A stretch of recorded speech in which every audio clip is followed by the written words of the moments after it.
Starting with e4. e5. Knight f3. Knight c6. Pawn to c3.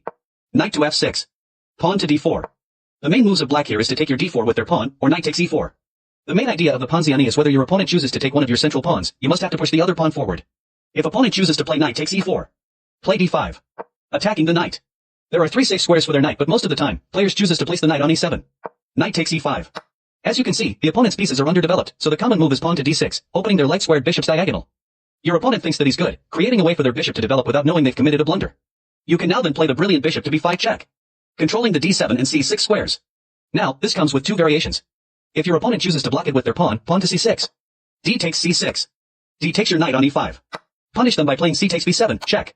Opponent tries to block with bishop to d7. And then you play pawn takes rook a8 and promote it to queen. Now black is in serious danger. If opponent plays queen takes queen a8, then queen takes d7 is checkmate.